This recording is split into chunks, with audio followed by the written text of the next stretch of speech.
Okay guys, we're just going to touch base really quick on checking voltage. One thing you need to know is LSM2 wire is very finicky. You can't have more than a 6-volt loss at the end of your wire path. So this is just a quick, easy way to check voltage. It is alternating current. We are on VAC. What 2-wire does is it's all VAC down the line, and then when it gets to the decoder itself is switching it into DC power, and they are DC latching solenoids. One thing to keep in mind.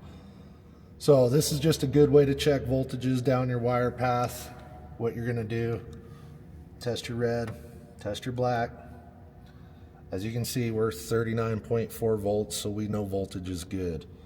Again, it should always be running at 40 volts. And you will know that when you go to grab wire when you're troubleshooting in the field. When it's switched to continual power, you will get 40 volt little tickle. So this is just a good way to check your voltage. Again, check it here. It's not like your clamp meter, so you don't know if voltage is being lost somewhere else. This is just a good way, again, to split in half. This is how you test voltage. It's just a good check to have in a balance when you're troubleshooting. Okay guys, so I kind of showed you voltage at the hub. What we did here is we came down to our greens loop. I'm just going to kind of verify voltage with you really fast. So you're going to check your ends going into your decoders here. It is VAC. We are looking for 40 volts. So again, we know we're well within range. Can't have more than 6-volt loss. So if you're in the 33 to 32 range, you're going to have a bunch of problems. Okay guys, one thing I wanted to touch base on is your troubleshooting.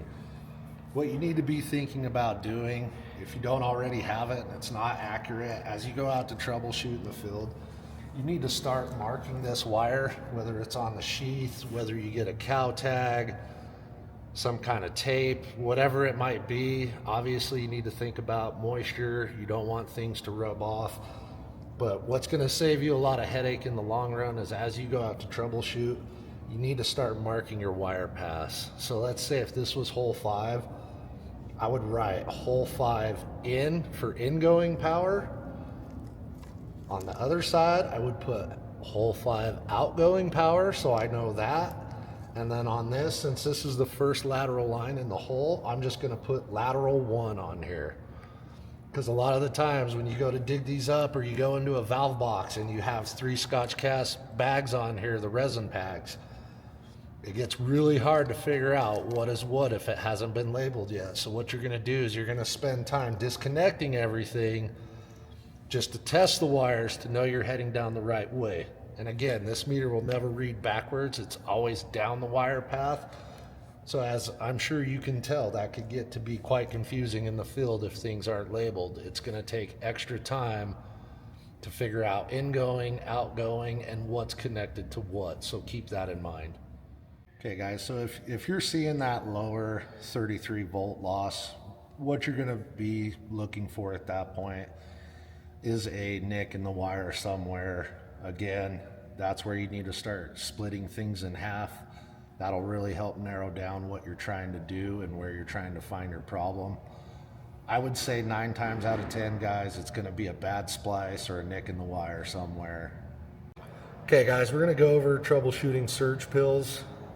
This is a pretty typical surge pill in a 2-wire. There are a couple different surge pills out there. I would say this is the most popular one. I just kind of want to go over how to troubleshoot this really fast. Normally this would be grounded to a grounding stake out in the field somewhere, so obviously we're not just kind of mind that this isn't hooked up to anything. Same thing as troubleshooting most 2-wire stuff. You're going to look for a milliamp imbalance, so you're going to go to milliamps on your meter. And then what you're going to do, just like you're doing 2-wire stuff, you want to clamp each individual wire on your surge pill. It should always go to 0 on every leg. So as you can see, both the black and white are going to 0. If you tested the green, if it was grounded, should go to 0. If there's any reading besides a 0, this is a bad surge device. You need to cut it out and replace it. Also, quick side note, I will say that we used to recommend these being in every 500 feet. We've kind of since rethought that, and we are allowing guys to go to basically 1 surge pill per hole. These can cause a lot of problems, so don't rule these out. Okay guys, if this isn't reading 0, you're probably going to see 1 or 2 things happening. If it completely shorts out, you might see a high amp draw, which that's going to show up on your motherboard in that screen we went over in the beginning. And then also, if you're getting a little number on this one, but this one's zeroing out, that goes back to your line imbalance, and that will show more milliamps than what you should have going down your wire path.